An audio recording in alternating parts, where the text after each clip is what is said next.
I'm so proud to be Eritrean. You are a hero, Nebahaki. Thank you so much. You are a legend. A new crop of Ethiopians are now arising that think Eritrea has always been and will always be part and parcel of Ethiopia. So can you say a bit around, from your perspective beyond this book, the role of women in Eritrean history? The loss of the Ogaden to Ethiopia, they suggested that Eritrea would be partitioned between the highlands and the coastal regions would be ceded to Ethiopia and the western lowlands ceded to Sudan, purely based on religious. The book serves not only Eritrean but also Ethiopia and the wider region. This book has been almost 50 years in the making. Ethiopia is attempting to distort both pre-colonial and colonial history. Is that a continuation of discourse that was already going on in the colonial period, or was there a new development of a sort of political discourse and a sort of awakening of society at that time? Why is Eritrean communities or society an island of religious tolerance in a region that is plagued by turmoil? And that phrase is that Eritrea was separated from Ethiopia in 1991. Now that's a misconception. Thank you all for coming to today's event. We're gathered here today to celebrate the publication of a seminal work on the political history of Eritrea during what we consider are two key decades of immense significance to the long narration of the path to Eritrea's independence. And these are the years 1941 to 1962. This book has been almost 50 years in the making, and I hope the author will give us a brief history of why I say this book has been 50 years in the making. And it is a condensed English version of three previous books that were published in Tigrinya. Mr. Alemseged won the Miles Moreland Foundation, and then by the financial assistance that he obtained with that fellowship, he managed to produce this wonderful book. It was and has been and continues to receive a very warm reception. Mr. Alemseged has been inaugural tour in several cities in England and in the United States. And in January, an inaugural event was also held here in Asmara. It was in Tigrinya. That's why we're holding this event in English now. So today's event is an event organized by the Ministry of Foreign Affairs, 4 members of the diplomatic community in Eritrea. Thank you very much for coming. Some of you may know him personally, some of you may know about him, or some of you may know a little about him.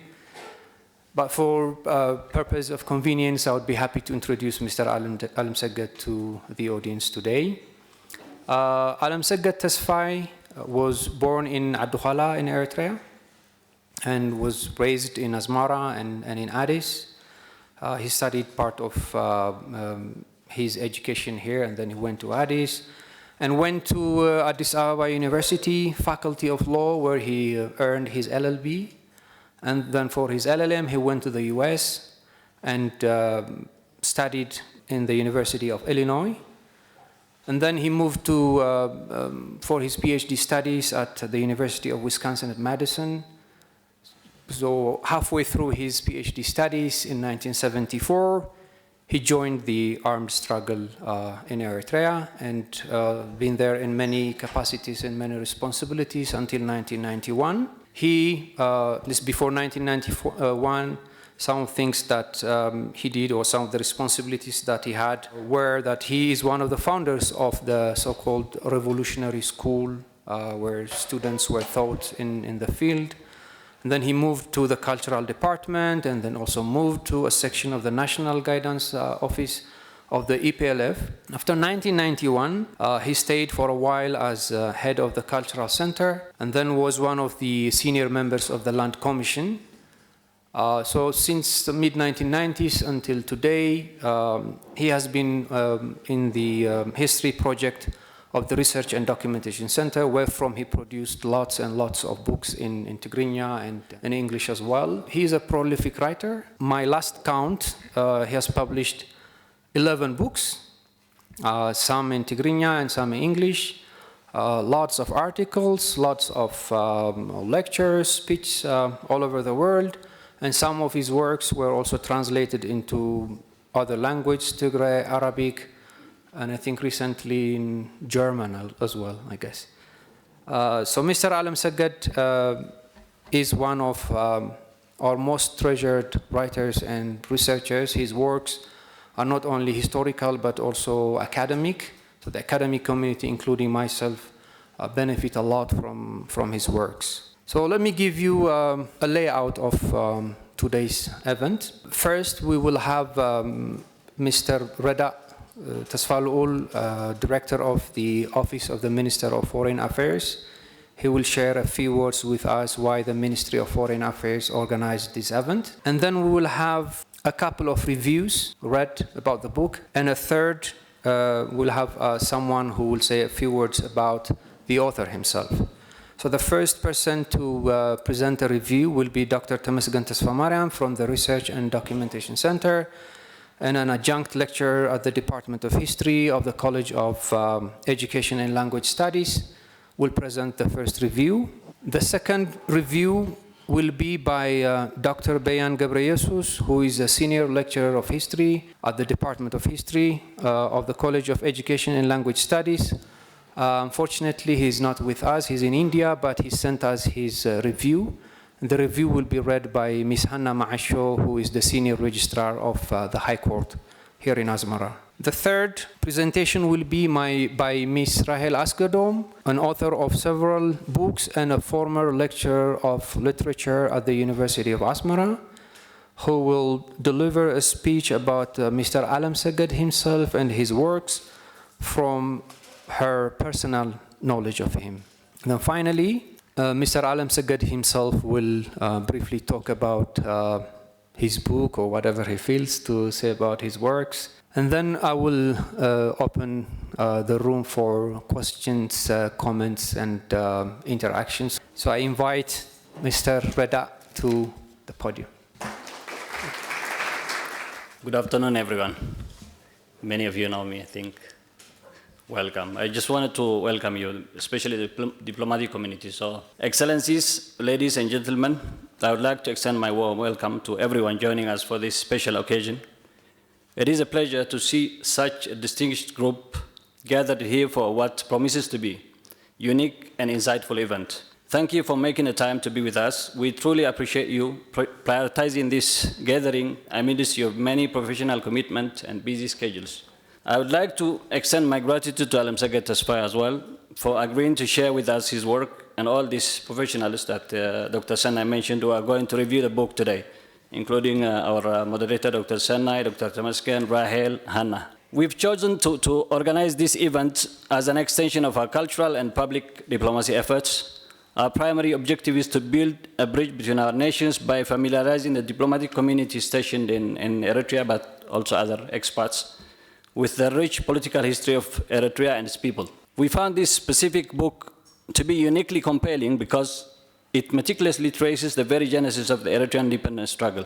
By focusing on the pivotal decades between the 1940s and 1960s, which were the most transformative period of our modern history, the author captures foundational events that defined and shaped the Eritrea that we know today. Furthermore, we selected this work for its unmatched academic quality and commitment to historical accuracy, making it an indispensable source for anyone seeking to understand the true identity of our nation. In terms of timing, this book could not be more essential.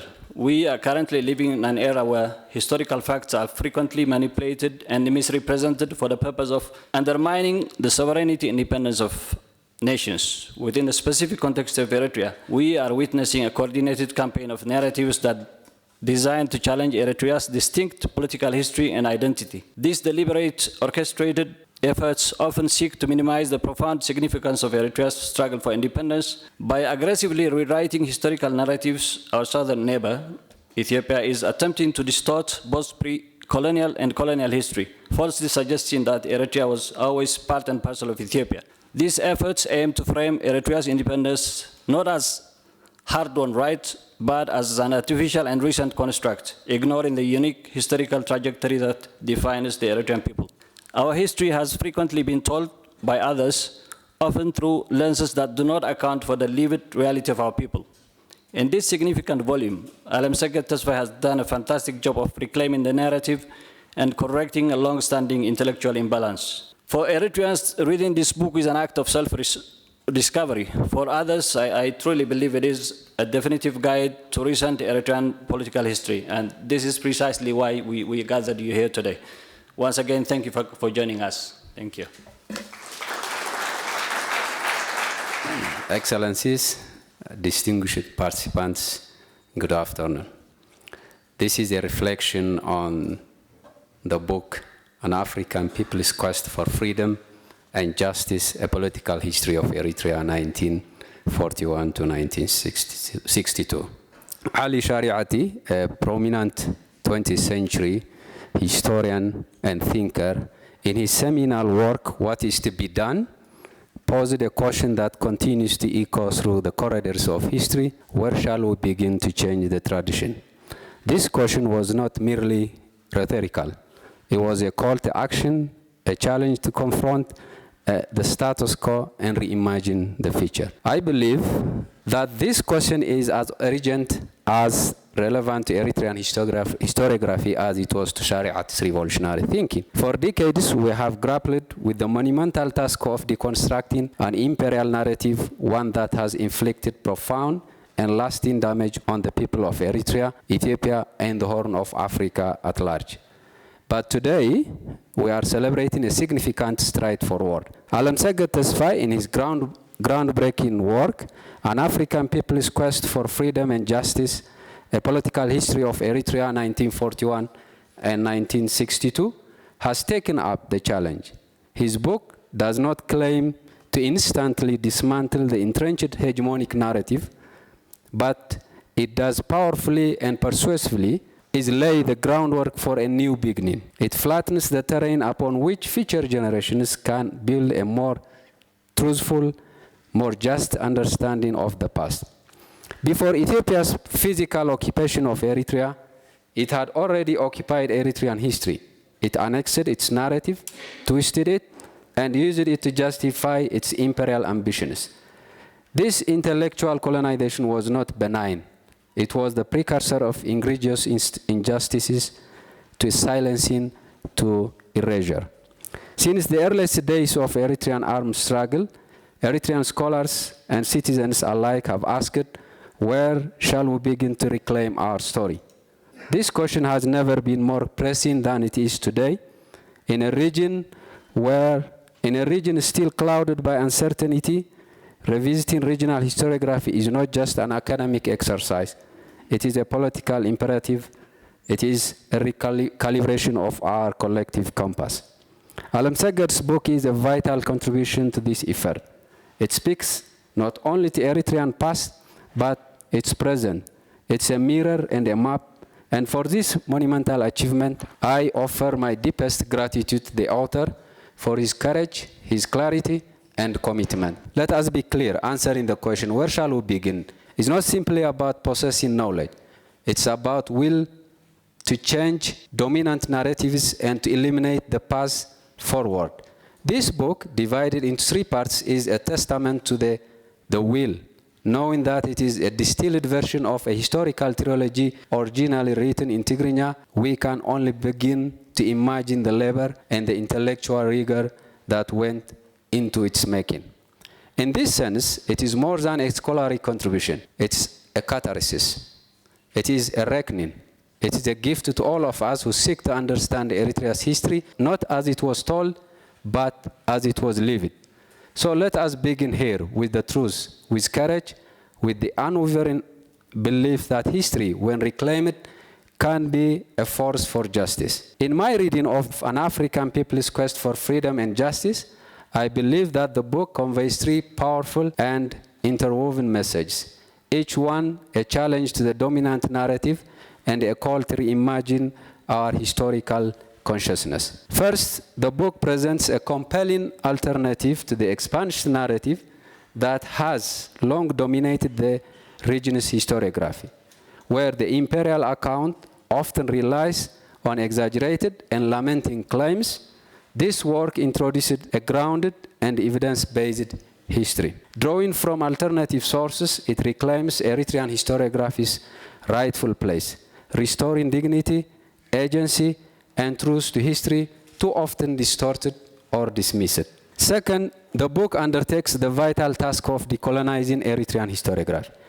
For too long, Eritrea's history has been treated as a mere appendage to Ethiopian historiography, relegated to an infantile position or selectively narrated to magnify the grandeur of Ethiopian state. And although Eritreans have achieved political independence, the traditional approach to their historiography has remained largely unchanged. In this sense, the struggle for historical liberation remains unfinished. This book marches forward to fill that gap, compelling the arc of Eritrean independence by liberating its past. Finally, and perhaps most strikingly, the book exposes the violent nature of Ethiopian historiography itself. While many recognize the physical violence of occupation, few acknowledge the epistemic violence that accompanied it, the marginalization of actual events, the dismissal of alternative sources, and the selective methods used to construct a self-serving narratives. As Francis Fanon reminds us in The Riches of the Earth, colonialism is violence, whether in education, health, or child care. Everything it touches is marked by domination. Violence then is not only territorial, it is also intellectual. And this book lies bare the violence embedded in the very act of historical narrations. In doing so, it does more critique, it celebrates. It celebrates the resilience of Eritrean memory, it broadcasts hope, and it invites us to imagine not only who Eritreans were, but who they are becoming. Let me now unravel the deeper meaning woven into the threads of this unremarkable book. The title itself, An African People's Quest for Freedom and Justice, is not accident. It is deliberately crafted to resonate with word Africa, freedom, and justice, capturing the very essence of Eritrean history. The pursuit of freedom and justice has driven human history across civilizations. Yet the scale of hardship and sacrifice varies profoundly from one political community to another. For Eritreans, this path has been extraordinary, marked by a level of endurance, resilience that finds few parallels in modern world. It would be unrealistic to claim that Eritreans deserve freedom and justice more than other people. But what is undeniable is the collective understanding among Eritreans, a sentiment echoed by the author that vigilance is essential. Any lapse in this pursuit could have lasting and devastating consequences. The invocation of Africa in the title is equally significant. It situates the Eritrean struggle within the broader context of African decolonization. It reminds us that Eritrean case was, at its core, a decolonization struggle, one that has derailed by Ethiopian intervention through the imposition of a federal arrangement. This Africanization of Eritrean cause lends it a transcendental character, affirming that the Eritrean nationalist movement predated and stood apart from Ethiopia's claim. Through rigorous scholarship, the book dismantles the expansion narrative that insists Eritrea has been an integral part of Ethiopia since time immemorial. As the author shows, this claim is not grounded in historical reality, but in imperial emotions, an expression of ambition and aspiration. Now, revived in dangerous new forms that threaten to reignite violence and destruction. From the beginning, Eritreans rejected this narrative. They took their case to every forum, every audience, to expose its falsehood. Now, this book subjects the imperial scholarship into a thorough and unflinching examination. Unlike the imperial portrayal of Eritrean nationalism as the work of emotional individuals are mere bandits, This book eloquently reveals it as the vision of enlightened souls. Ali Shariati, in What is to be Done, defines the enlightened soul as one who is self-aware of their historical and social conditions and whose awareness compels a sense of responsibility. The Ethiopian narrative sought to strip the Eritrean struggle of its meaning, reducing it to the actions of discontented people. But behind the hands that carried arms were minds that carried vision, articulated, powerful, and deeply conscious of their mission. To understand reality, consciousness is the most vital data point. This book offers consciousness, especially to those still clinging illusory narratives. It reveals why Eritreans took up arms, why they gave their time, their property, and their lives in pursuit of freedom and justice. For some historians, the inability to distinguish real history from myth has become chronic affliction, fueled by the repetition of falsehoods. This book empowers readers of all backgrounds to discern myth from fact, and above all, it inspires current and future writers to continue the decolonization of Eritrean historiography. The history of Eritrea and Ethiopia is, at its core, a clash of narratives, one that preceded the clash of arms. On one side, a narrative of domination and denial, on the other, a narrative of resistance and justice. For years to come, this book will serve as a liberator, especially for those deeply invested in the greater Ethiopian narrative. It may well free them from shadows of Platonic allegory of the cave, lifting them from illusion to truth, from fiction to fact. In contemporary Ethiopia, expansionist elements still cling to these fictitious narratives, narratives that now echo in the deployment of violent force to fulfill imperial ambitions. For such actors, this book presents uncomfortable reality, an inconvenient truth. But to read it is to be unmasked, to be confronted with the weight of history. And in this way, the book serves not only Eritrea, but also Ethiopia and the wider region. The expansionist narrative that had harmed Ethiopian society as much as it harmed Eritrea. It contributed to the formation of a state built on critical defects born of a historical myth. By rescuing its history from distortions, this book performs a service to Ethiopia itself. It calls for the liberation of historical consciousness. For no nation can endure on the foundation of fiction, nor can it thrive while denying the injustices it has inflicted on its people. This book, a monumental historiographical achievement, leads Ethiopian scholarship towards objective history. It releases it from incarceration of its own making. Throughout the federal and armed struggle, Eritrean historiography was neither ignored or deliberately marginalized because it preserved its presence, threatened the domination of expansion narrative.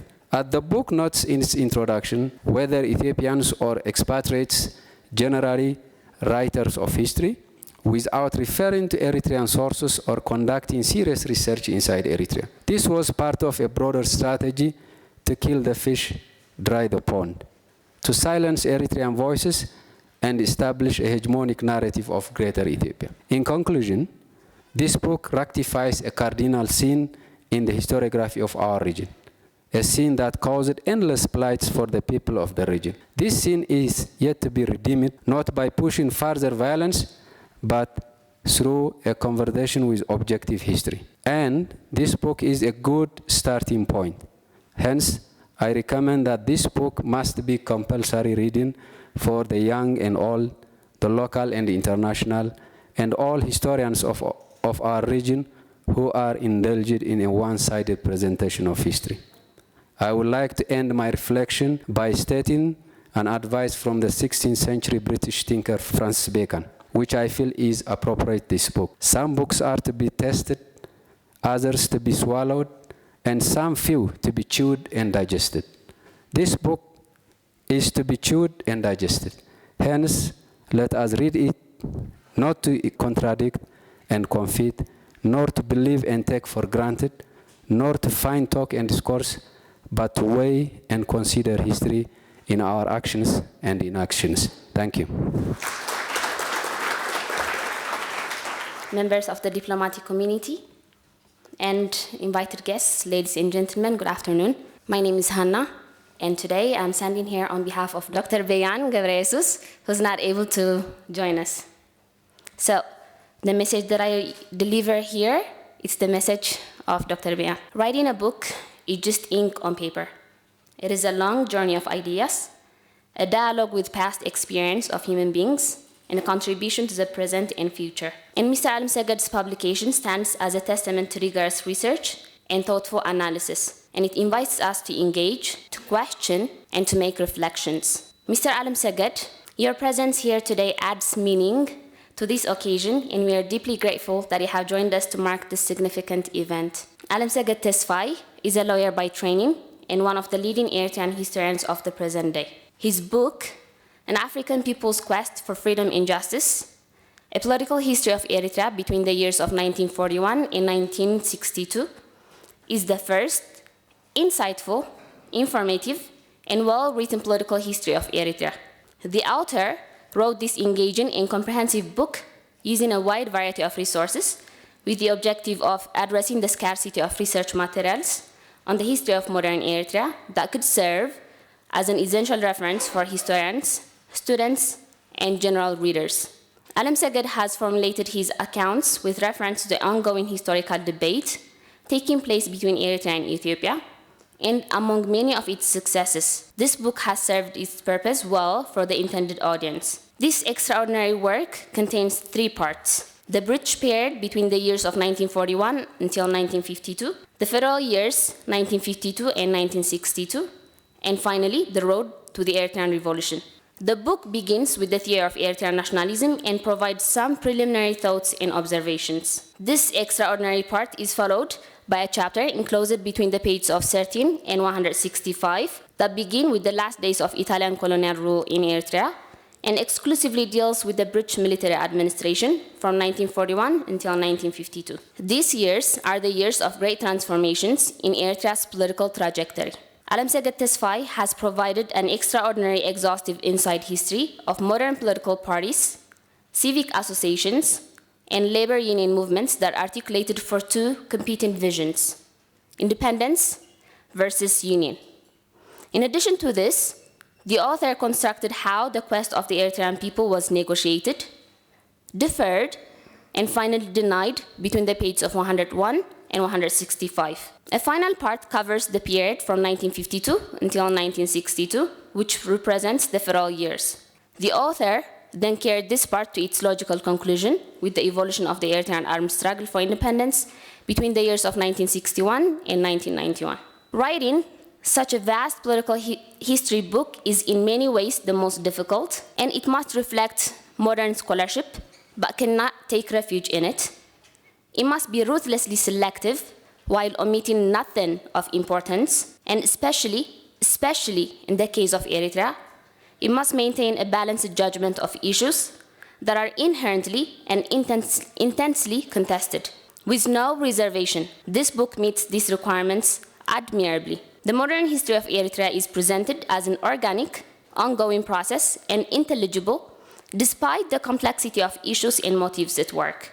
This gives a clear presentation of the development of the Eritrean nationalism, while refuting what Richard Reid in 2007 called the traditional approach or Ethiopian perception. And this in turn qualifies the author to be the father of revisionist approach to understanding the history of Eritrea. Methodologically and theoretically, this book has broken silence. The author explicitly unveiled everything that had previously gone unsaid with far greater intensity. Where possible, the author has checked his reports against other documents. He has been able to demonstrate the degree of accuracy. This is a scholarly and valuable achievement. His study provides a satisfactory account to the historical trajectories of trans-Merab ties, including perceptions of the historical unity between Eritrea and Ethiopia. The basis of his generalization is clear and substantiated with hard evidences, and each scenario is looked from 3 lenses, including factual indispensability and Ethiopianist perception, as well as the Eritrean understanding. In conclusion, this book is a compulsory read for all people who are interested in the political history of Eritrea from the early 1940s to 1962, notably the genesis of the Eritrean national identity, the ups and downs in the post-colonial period, and most importantly, the political contestation between the people of Eritrea and Imperial Ethiopia. To the Eritreans and Ethiopians themselves, it is an essential live document which remarkably separates factual history from stories and legends. With that, I conclude the message of Dr. Beyan. However, don't call me selfish because I want to add a few words of my own. Mr. Alemseged, you are a legend. We have grown up reading the books that you have written, and I want to say thank you for that. This book, like Dr. Beyan has correctly identified, it has broken silence methodologically and theoretically. However, for me specifically, it has become a language of love because we want to understand and we want to know the things we love. We want to know where they come from, how they came to be, and we want to know everything. And this book has meticulously articulated those facts. Thank you very much, Mr. Alemseged. I should be happy and excited to be here. I should also feel honored to be here. Don't get me wrong, I am all that. But I should also admit sprinkles of feelings like confusion, fear, and that are there making my heart throb, all coming from the very question, what can I, a mere housewife, say about Alemseged?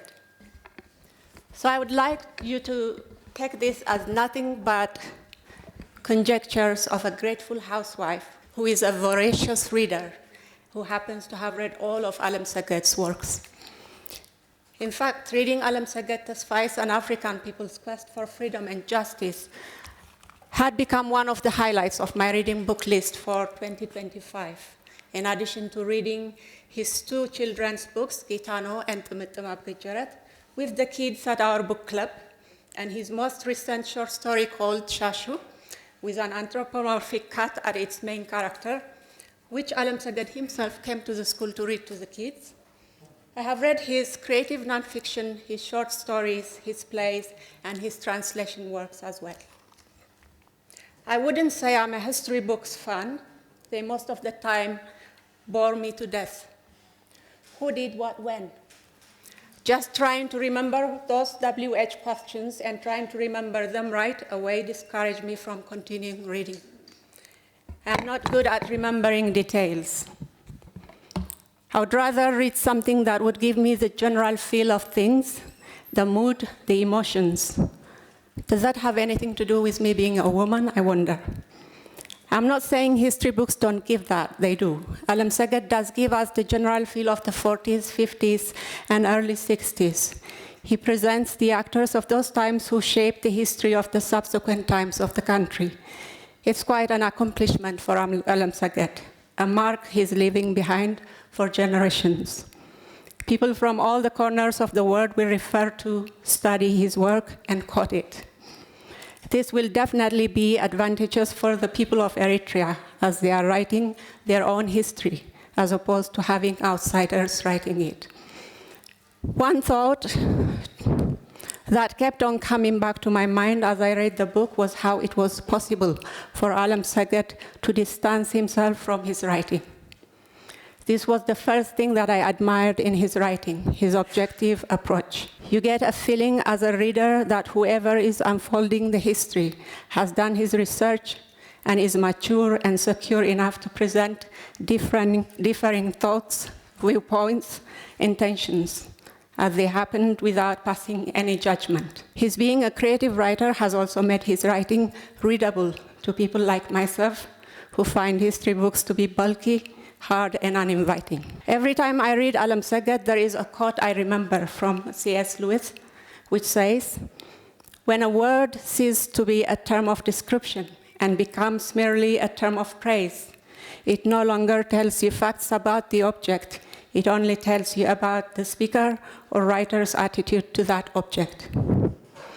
There is the world being described or praised, and there is the writer and his attitude to that world. One thing I notice in Alemseged's works is the word we find there is one that he writes about not driven by mere praise, by a desire to keep a healthy distance and objectivity as well. This distance or objectivity applies not only to his history books, but also to his short stories, plays, and creative essays as well.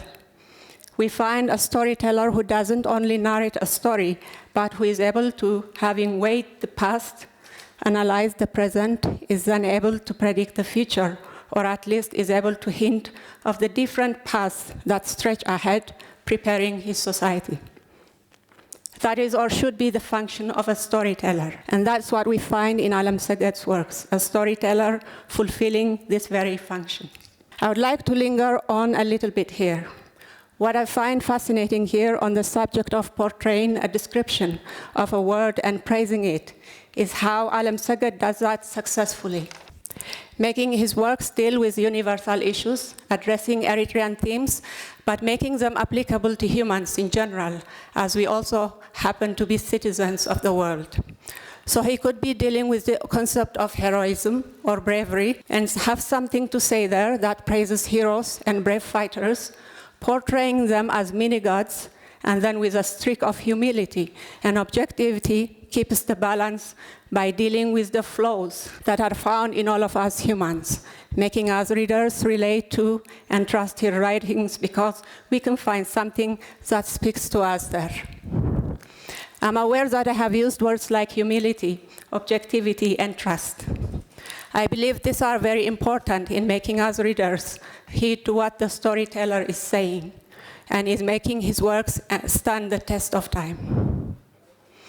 The voice that we find in Alemseged's works is genuinely humble, preferring to stand on the sidelines and narrating stories of bravery and unbelievable feats, and doing that with no sense of pride and no pretension of attributing any traits of the bravery to himself, and when imparting some future admonition, doing so with the open mind and heart, the intention of which is the good of the society.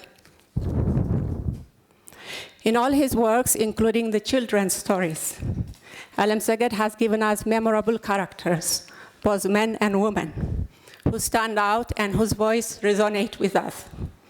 I can mention two strong women characters, one from his short story, The Day Waki Burned, and his play, The Other War. I taught The Day Waki Burned in one of my literature classes way back alongside with Luigi Pirandello's short story, War. His genuine portrayal of the woman characters. Genuine because when reading, you don't feel Alemseged is writing about women for the sake of inclusion. He does so from the understanding of their real character and portraying them as such, weighing how and why they act the way they do, the circumstance they find themselves in. In short, studying and understanding what women are. Could their absence from his history books, referring to the time preceding the time of the above-mentioned story, be taken as a required hibernation times for Eritrean women's later powerful revelation? I wonder. That's how I would like to take it. Final note on his children's stories. Alemseged knows how to write for kids. He knows their world, their language, and how to convey the message he wants to transmit. The kids in our book club enjoyed reading them immensely, and it was easy to see how they could relate to the stories and live in the worlds described, anticipating the next move and identifying with the characters. Alemseged has indeed managed to reach all age groups through his works. Some may say the beautiful ones are not yet born. Others may be as pessimistic as saying the ugly ones remain. But I say for anyone who is willing to look around, the beautiful ones are everywhere to be found and appreciated. I'm referring to Alemseged, of course. Thank you.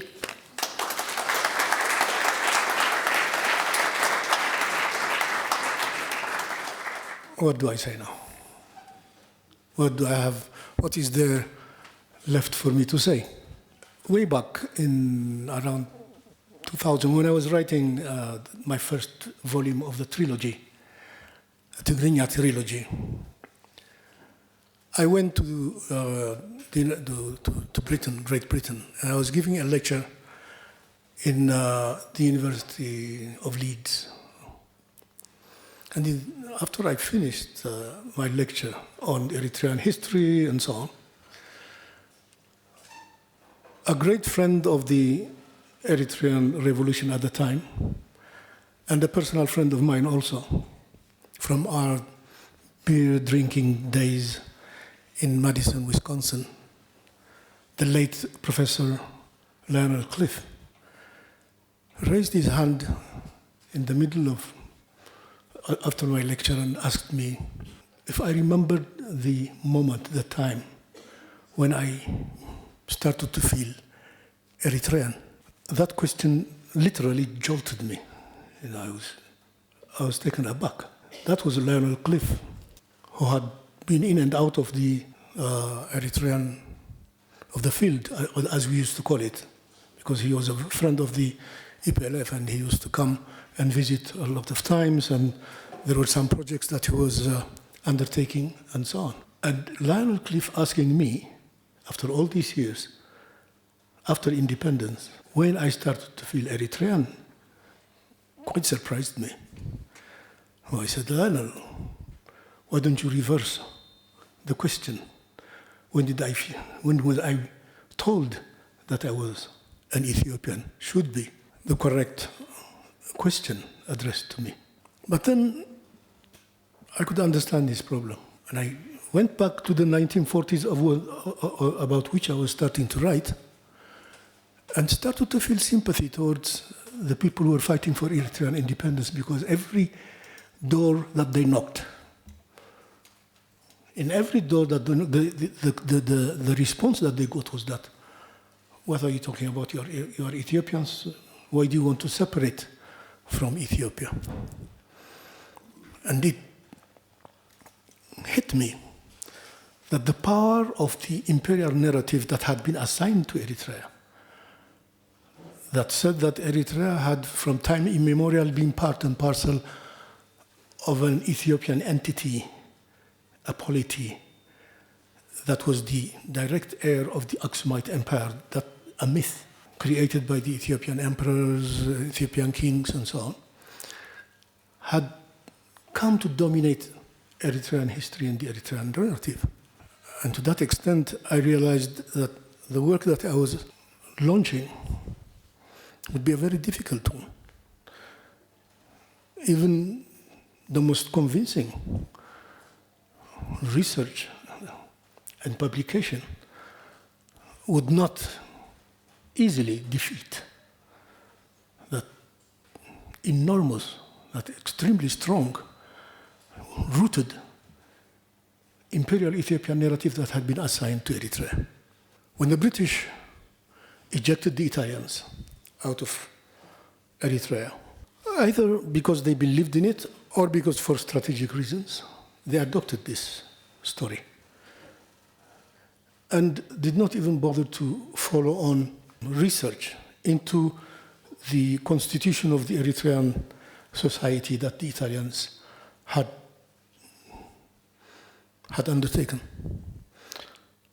Major Italian researchers like Rossini, Conti Rossini, Perini, Polera, had studied the ethnic constitution and ethnic relationships of Eritrea, the relationships between the religions and so on,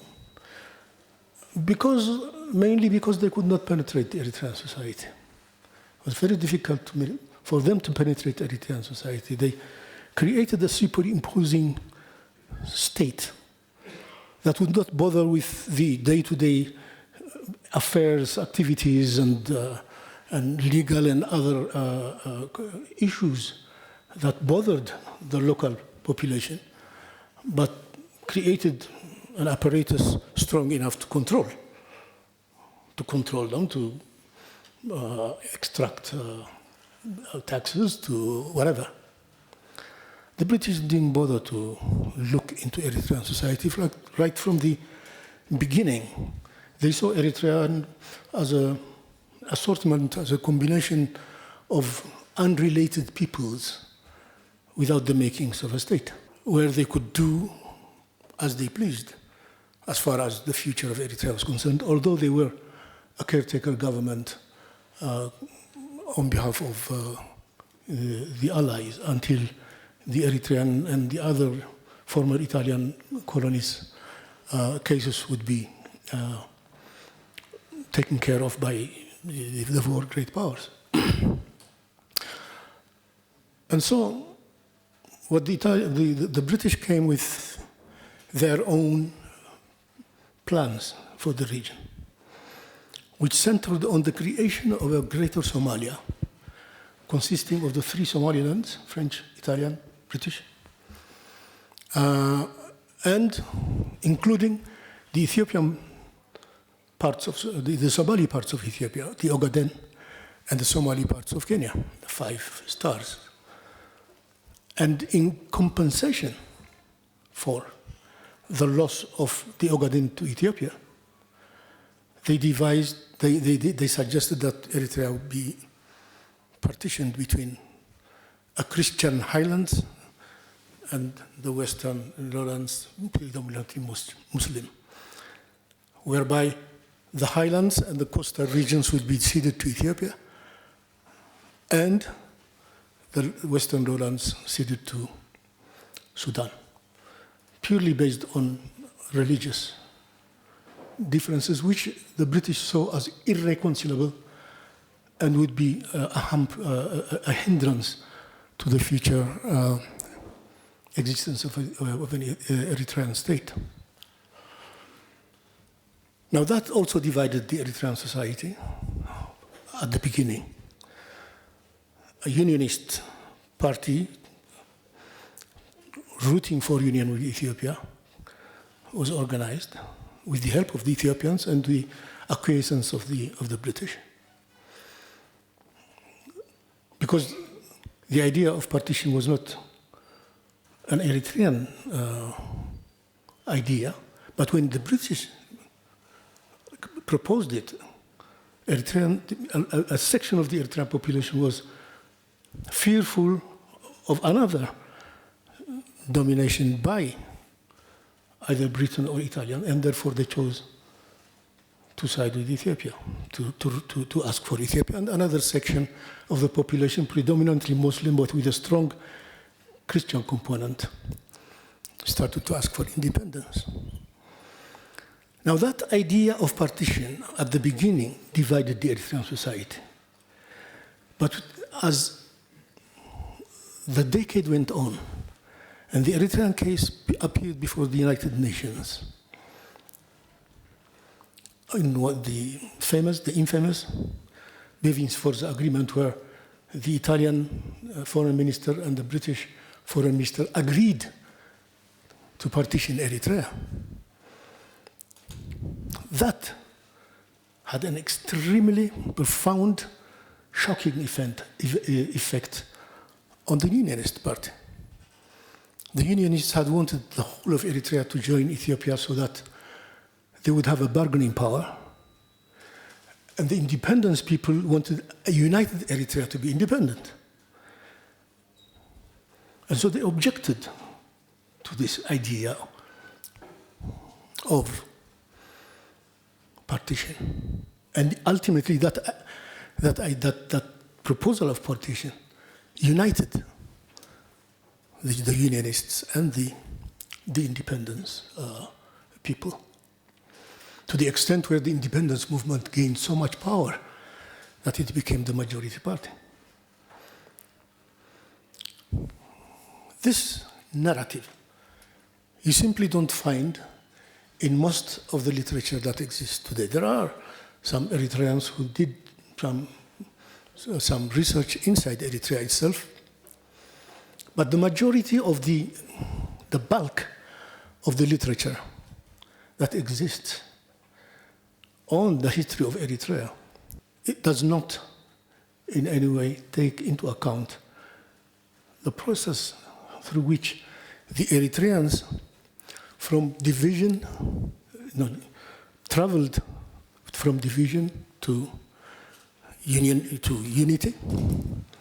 The road traveled by the Eritreans to the Eritrean liberation struggle and on to independence. That you don't find in most of the literature that exists, that is promoted, that is presented, that is understood to be the history of Eritrea. The Eritrean voices were absent. What did the Eritreans think they were doing? Why did the Unionists want union with Ethiopia? What were they expecting from that union? Is not answered in most of those publications. All we hear, or we understand from those writings is that Eritreans rose in unison to ask for independence, that the strongest movement in Eritrea was the movement for union, and the other were just separatist organizations here and there who did not matter. Was it the case? Were the Muslims and the Christians really separate people? Was their difference irreconcilable?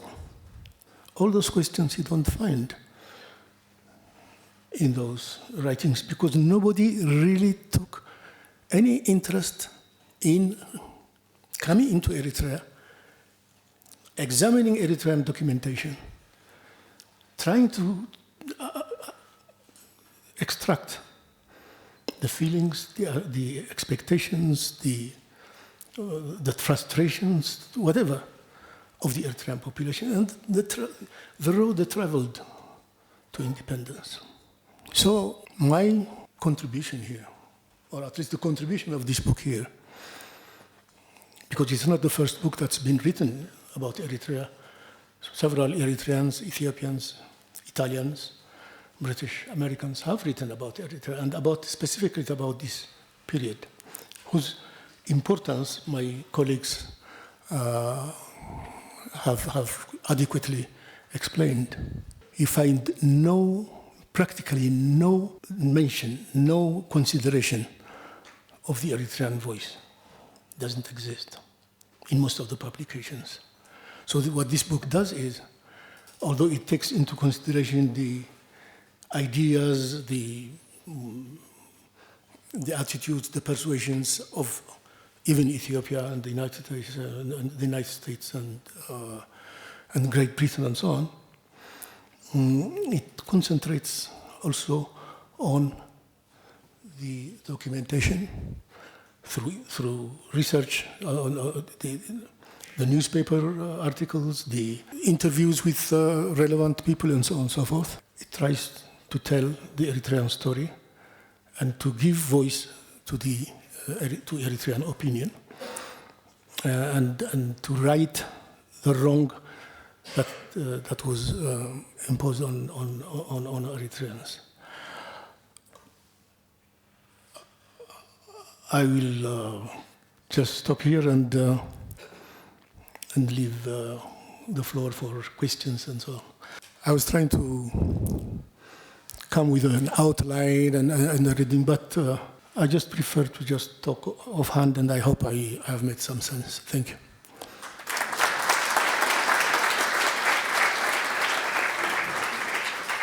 So the floor is now open for questions, could be comments, reflections on the author, on the book, or anything you've heard today. I'm even willing to allow a debate between members of the audience as well. So the floor is all yours. You're welcome to ask and interact. Thank you. Sorry, very new to the country, and thank you so much for your analysis. And it's a great learning every day. I learn a lot from everyone here. Just on the point, I mean, in many African settings, including my own country of origin, at various point of time, there used to be a big divide between Christian or various religious groups. So could you say a bit more, the analysis that the Christian part needs to go to Ethiopia and the Muslim part needs to go to Sudan, was there a divide? How big is the divide? Or you think there was no divide at that point of time? And if there was a divide, how was the divide bridged over the years? Because currently it looks like there is very little divide, at least in Eritrea, between various religious groups in comparison to any other country.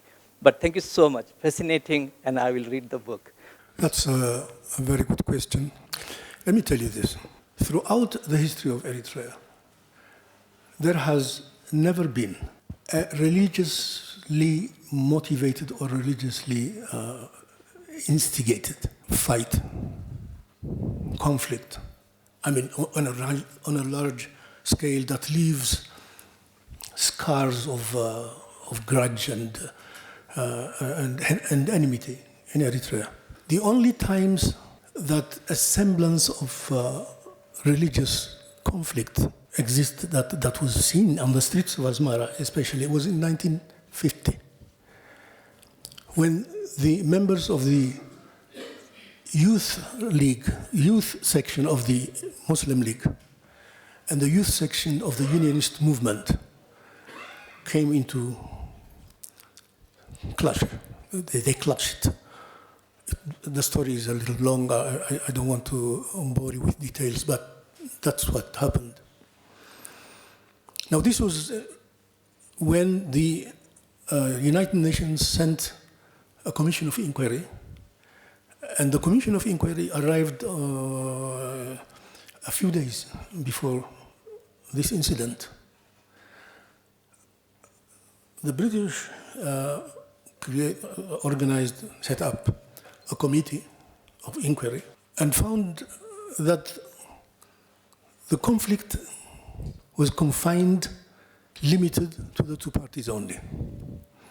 It did not seep down to the general populace where supporters of the Unionists and supporters of the Muslim League would, kill each other. No, as a matter of fact, the opposite happened.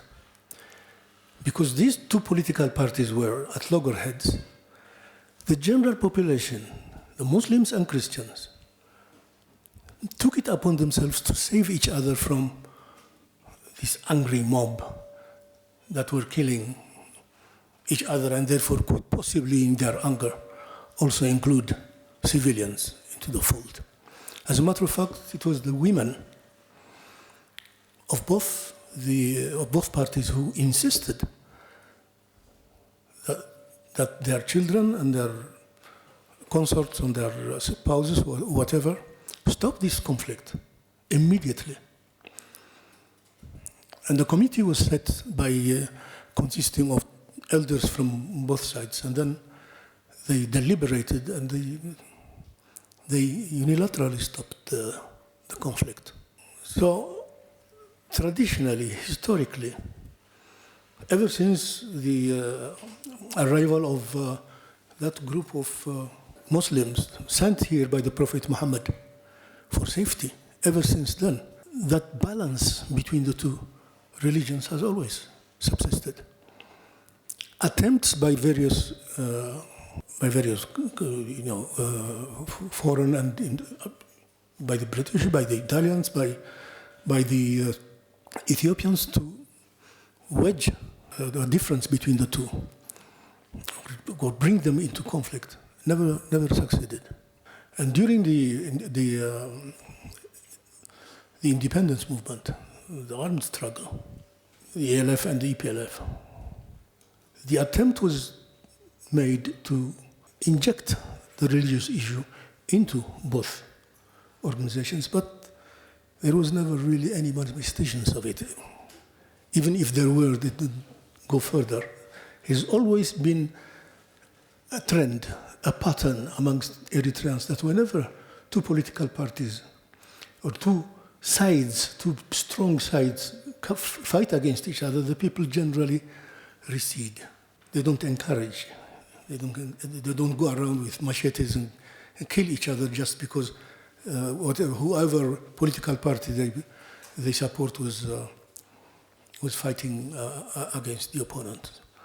So this has been the trend amongst the Muslims and the Christians. That's one of the basic reasons why the Eritrean struggle for independence subsided, was because at the popular level, at the people's level, this coexistence, this respect for each other's rights and religious beliefs exists. Thank you. I'm interested in the development of political discourse in Eritrea. You've commented on the period in Eritrea's history where it's coming out of colonial government by the Italians and the British, and perhaps Eritreans starting to discuss their own future. And I wonder, is that a continuation of discourse that was already going on in the colonial period, or was there a new development of a sort of political discourse and a sort of awakening of society at that time? After all these years that I have lived, I have earned the right to a little deafness. It was new during the British period. One of the big contributions that the British made was the introduction of the press and the introduction of press freedom. I mean, when I was talking about the British a little earlier, don't get the idea that the British were all very bad and stuff like that. No. I mean, there was education and freedom of the press and some elements, introduction of democratic principles were introduced by the British. They take a lot of credit for that. The dialogue was new because the Italians never allowed Eritreans any freedom of expression. As a matter of fact, the Italians limited Eritrean education to the 4th grade. And in that period also they were, according to an Italian directive, they were allowed to study some Italian, good knowledge of Italian, enough to understand Italian speak. Secondly, the names of history, the names of the people who made Italy great, Dante and Garibaldi and all that. Number 3, hygiene, elementary hygiene, so they would be clean when they approach Italians, and so on.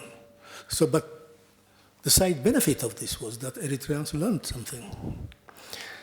So when the question of Eritrea's future was opened by the British, and when newspapers were allowed to be published in Tigrinya,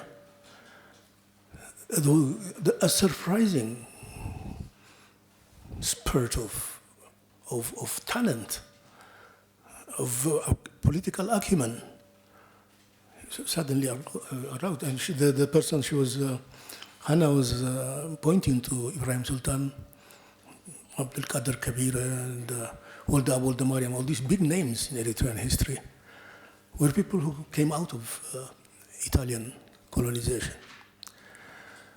It's generally, in the other narrative, it's generally taken for granted, or at least that no sense of Eritrean nationalism arose during the Italian period. I mean, Eritrea was like any other colony in Africa, a colony. As a matter of fact, Italy became a colony in 1890. And many of the famous colonies that are now famous independent states became colonies after Eritrea. Kenya, Uganda, Congo, Nigeria. All of this became colonies after. Eritrea was a senior to this as far as colonization was concerned. Even Ethiopia itself, which was Abyssinia, became Ethiopia, I think, around 1934, when one of the provinces, Kaffa, joined Kufa was an independent, an autonomous kingdom within that broad Ethiopia created by the Emperor Menelik. It was only in 1934 or so that it was made to join, that become one of the provinces of Ethiopia. So Ethiopia took its present shape around 1934. And I read somewhere that Ethiopia shifted from Abyssinia in 1945, for God's sakes. So, Eritrea was a colony, like any other colony. And the notion that no Eritrean nationalism, no middle class, arose within it doesn't make sense. It was just a deliberate policy of suppression of Eritrean rights that all of them promoted. The Italians, the British, not the Italians, the British, the Americans, and so on. And that's why at the end, Eritrea was removed from consideration as a colonial state, and a completely different solution was set for it. The creation of whereas all the other colonies were considered as colonial states, and during the decolonization period, they were given all the rights of decolonization. Eritrea was left out, and a separate solution was set for it. It was not considered as a colony when it was a senior colony, as a matter of fact. So this failure to decolonize Eritrea was one of the great points of argument, points of discussion during that period. And the book quite deals with this in very great detail. So it was a new, it's when Eritrean nationalism started to really take shape vis-a-vis whatever was set against it. If you have any more questions, still welcome to ask, please. Sorry, yeah. So no, thank you so much. And then again, it's great to learn about the Eritrean history and the self-reliance and how the struggle has shaped itself. The important thing you mentioned, the women played a very significant role. It looks like in establishing communal harmony during this period. And subsequently, we have also learned a lot how women played a significant role during the liberation struggle itself. So can you say a bit around, from your perspective beyond this book, the role of women in Eritrean history, and then what do you see today, and then you think some areas that needs to be improved? That's my friend Rahel, who you heard speak earlier. She always puts me to task.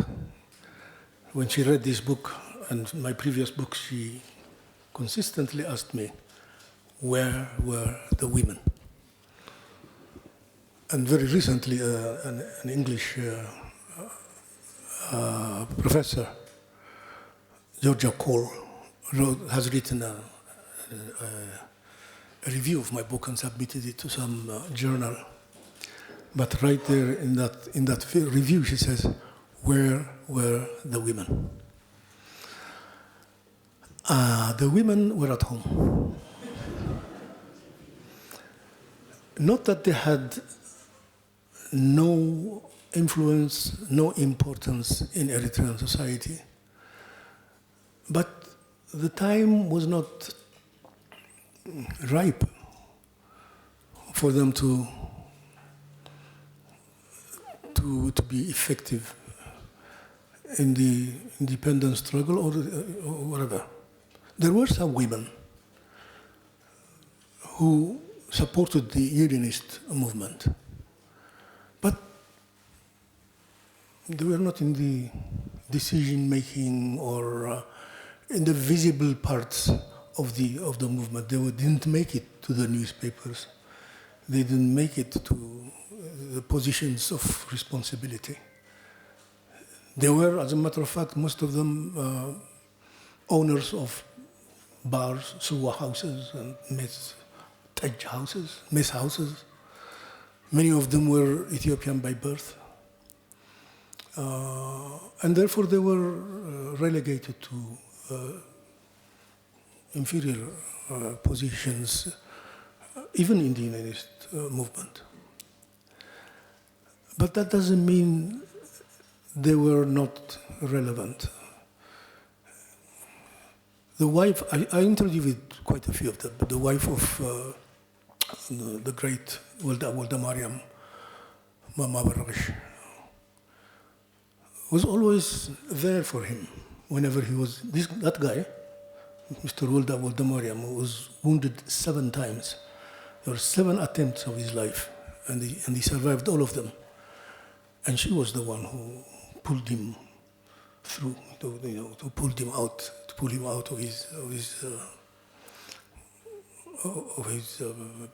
problems. She was the one who pulled him out of the car into which the Unionists threw a bomb and wounded him severely. And she and her aunt, and nobody in that particular area who were all Unionists would help him, and his wife helped him. And it's things like that you can mention, but not of the type that would make a difference as far as either the Unionist movement was concerned or the other side. In 1952, when the Eritrean Constitution was ratified, women were excluded from voting, not only from being elected, but from voting also. So it's difficult to create stories in order to be genderly correct, like political correctness, gender correctness. It was difficult for me. It's not because I didn't want to, but it's because there was no significant anything that I could write without being inventive. But as Rahel also pointed out, my stories are mostly about women. I love writing about women. They are the ones who transmit the culture of the society to the future generations. Strong in the house, caring, producing men and women of consequence. This changed with time, especially with the advent of the liberation movement. This changed drastically and dramatically. I think it was my friends are here from those days in 1961, 62, when student demonstrations were getting hotter and more frequent. Students, female students started to go to jail, join the clandestine liberation movement. And when it came to fighting for independence, then the pioneers joined the ELF, I think as early as probably 1960s, maybe 1966, 67, they started to join. And then there was no stopping them. In the EPLF, 1/3 of the EPLF membership, the fighting forces, were women. 1/3 of the martyrs, I think, around 1/3, are women. They fought on equal footing with men. They did everything that was asked of them with great distinction. So the result is what we just saw now. I mean, that's these 2 young women who gave their opinions here. It was unthinkable for women to come out like this and very boldly present their, in an audience of this caliber. I guess that's all I can say about this, about the participation of women. Maybe one or two final interventions, and that should be all for today. Please.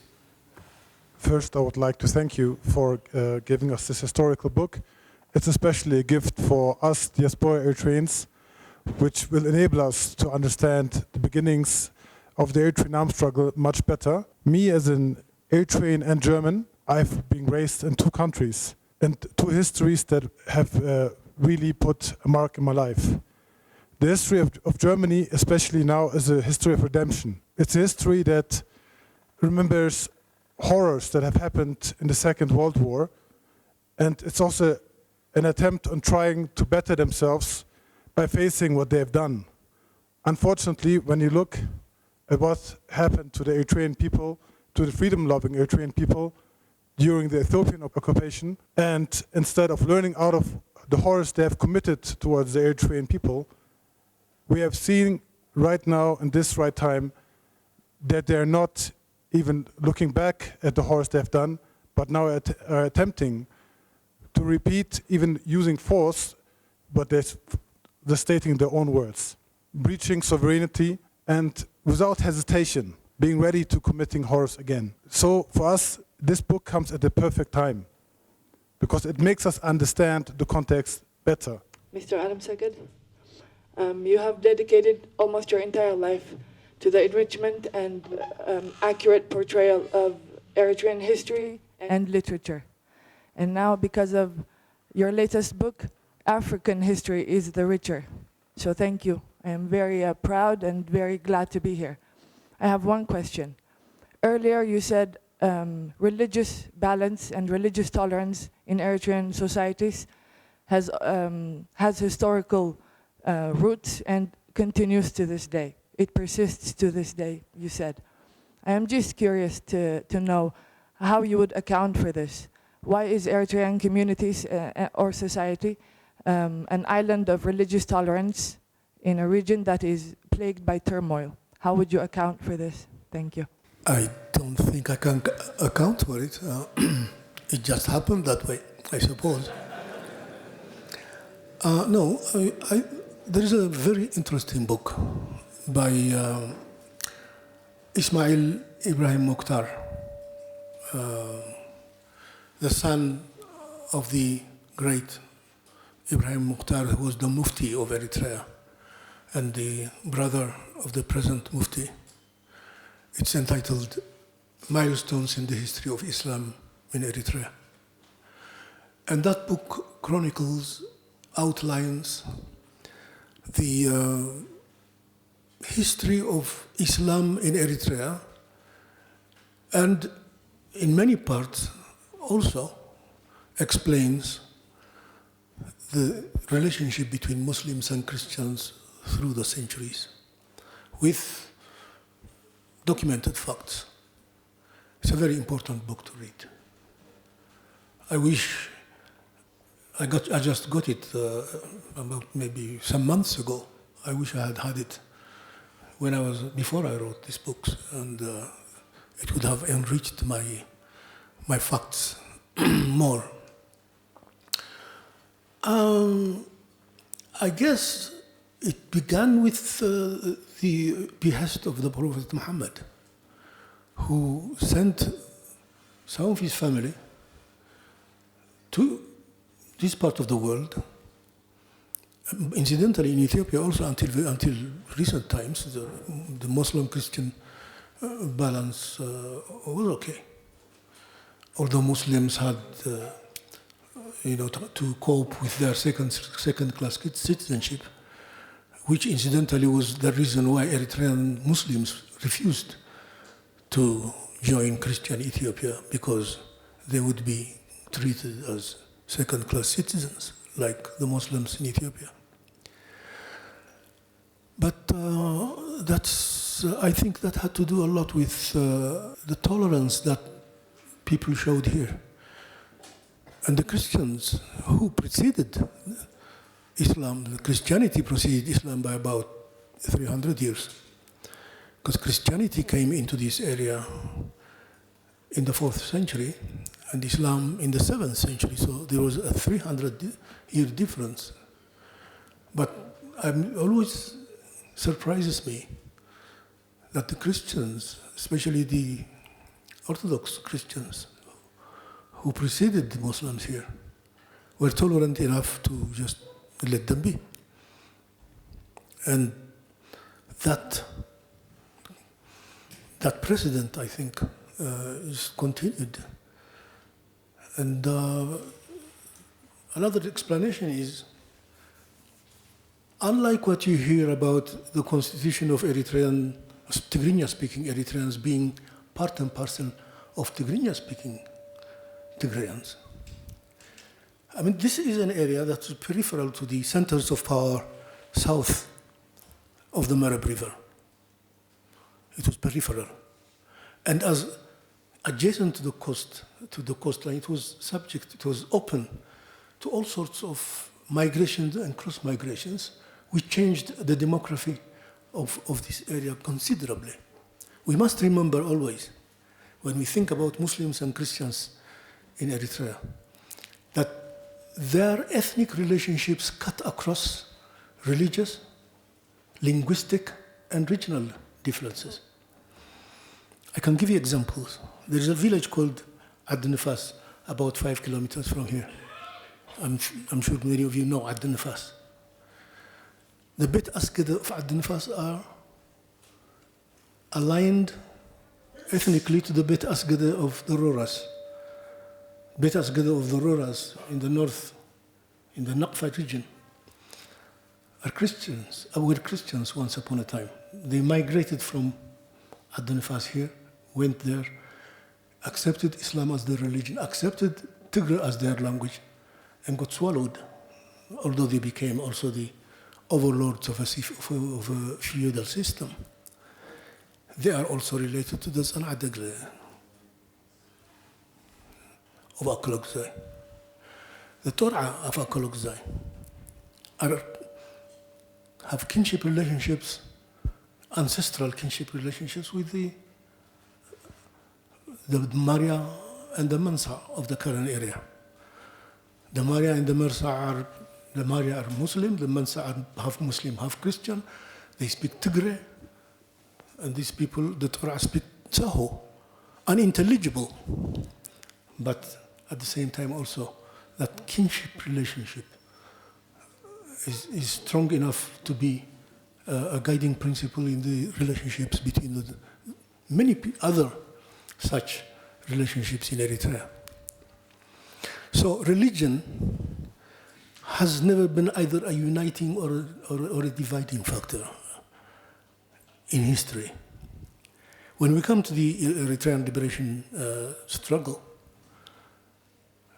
at the beginning of the struggle, when the ELF was an infant, in its infancy, it was almost all predominantly Muslim. But Islam didn't help them stay united. There were differences. There were differences in ethnicity, there were differences in languages and so on that plagued the ELF throughout its life. Religion was never a uniting factor or a dividing factor in Eritrea. I hope it stays the same way in the future, but that's what we can say to date. Did I explain it, Sona? Thank you.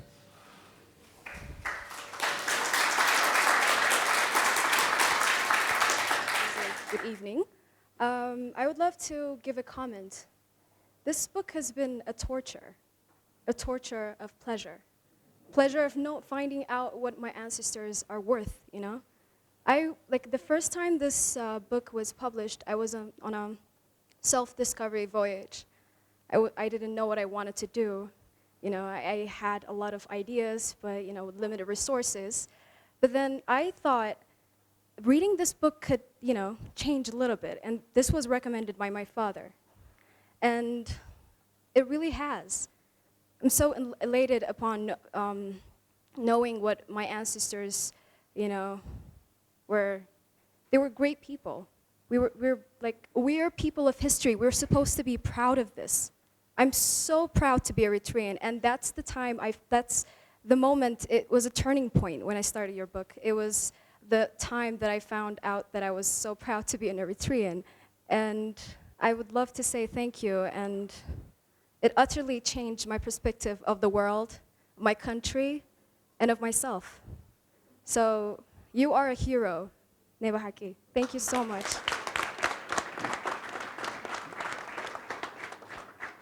First, I would like to thank our author for your great work. And I have one question. Actually, it's a comment of sorts. In many publications, there's a bothersome and annoying phrase that jumps out of you from like articles and books. And that phrase is that Eritrea was separated from Ethiopia in 1991. Now, that's a misconception.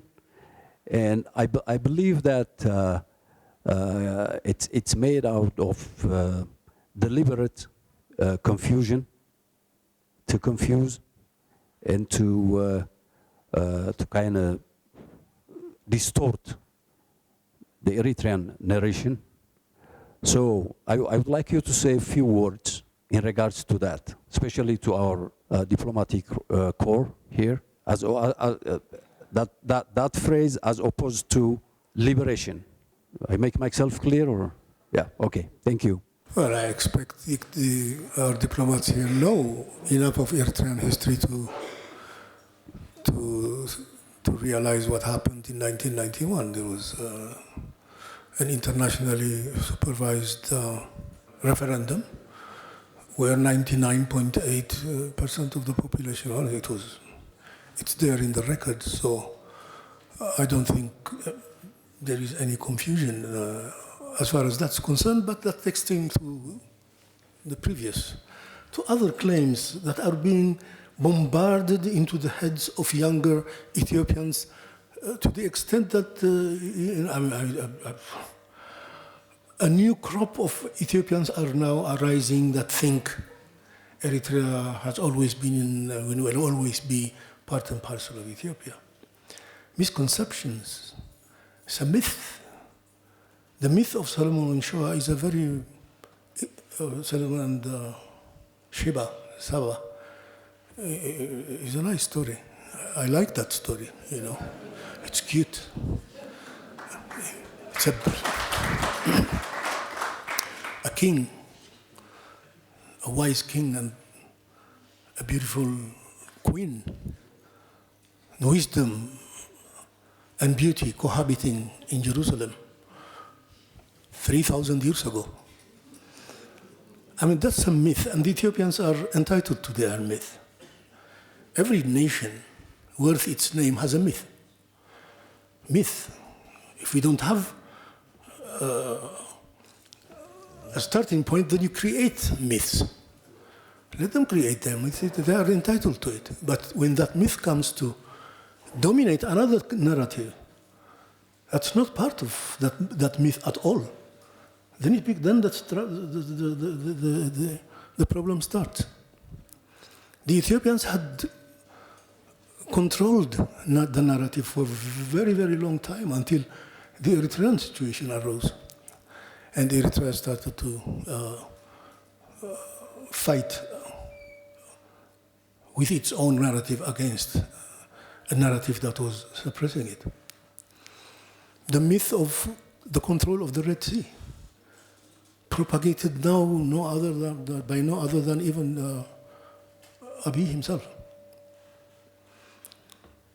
After the fall of Aksum, no Abyssinian, no Tigrayan, no power south or north of the Merab River ever controlled that Red Sea region. There is no evidence whatsoever about Ethiopia or Abyssinia or Shoa or Tigray or Gondar ever setting foot as a power in the coastal regions.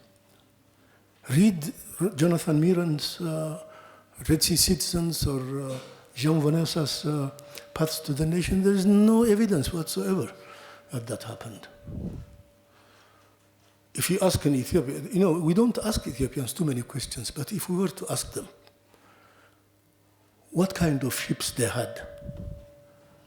I don't think they would come around. There were no ships. There were no Ethiopian ships. There was no Ethiopian navigation. There is no trace of any name of an Ethiopian commander lording it over the Red Sea. Aksum fell because of the Persian Empire controlled the Red Sea. One of the reasons. And then the Turks came. The Turks and the Portuguese started to fight for control over the Red Sea. There was no Ethiopian presence in the Red Sea region to protect what they claim is their long lost access to the sea. No, there is no evidence of that. There should be some ships. There should be some story of some sailors. They never had them. The first time that Ethiopia touched the Red Sea was when Haile Selassie, through the Federation, came to Ethiopia, to Massawa. And when a year later or so, I think it's right here somewhere, a year later or so, when he was cutting the ribbon to inaugurate the naval base, he said inadvertently, after 1,000 years, Ethiopia has now regained its naval power. 1,000 years? This 17th or 18th century historian, British historian, Edward Gibbon, I think his name was. I don't know if you know this, his famous quote. He says, after the fall of Aksum, for 1,000 years, the Ethiopians slept, forgetful of the world, by whom they were forgotten. And that's the reality that Eritreans know. We have been extremely lax, extremely weak as far as telling our own stories is concerned. We have not been telling our stories the way we lived them. That's what this book tries to do. The way we lived that story. The way we went from Italian colonialism through British administration, through the Federation, onto the liberation movement. The way we lived it, the way we know it, the way we experienced it, the way we suffered it. That's what has been lacking. And what is still lacking as far as the pre-colonial and post-independent and post-colonial history of Eritrea is concerned also. So thank you for provoking me to.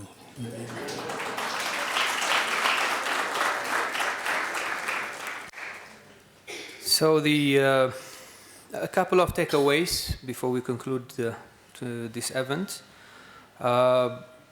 We have just celebrated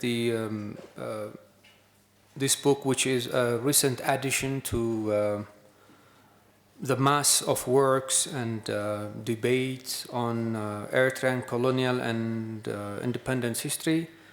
And my choice of the word addition is deliberate because it's not from my contacts with Alemseged, and I talked to him for many hours. I've asked him many questions about his book, his feelings about the way he wrote the story.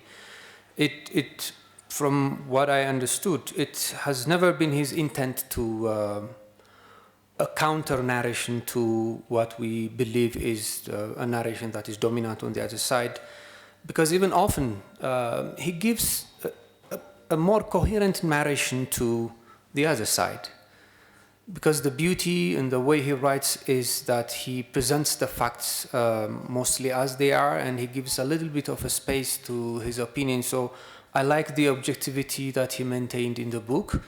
So this book should, in my opinion, not be taken as a book that is a counter-narrative to what we know is. So it is just an addition. It's a recent addition to the debate, because the unique, and that's my second takeaway, the unique character of this book, if it is to be considered a new addition to the narration about Eritrean history, is that it is written by an Eritrean, in Eritrea, predominantly by sources that are found perhaps only in Eritrea. So that should be the way we should look at this book, because I don't think it is intellectually and personally honest to say something that Mr. Alemseged did not want to say.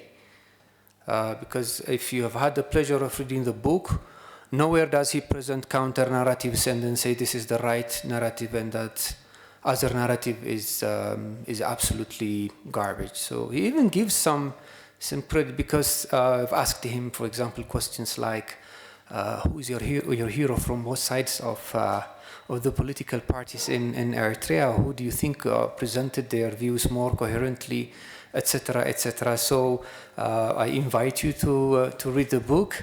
And at the beginning of this event, I mentioned to you that this book has been 50 years in the making. And Mr. Alemseged says that will be a story for whoever buys him a decent lunch before the end of the month. And another lunch if you want to know who his hero is, or whose heroes are in the book, because there are some characters that he really loves. So thank you very much for attending today's event, and I wish you a good night.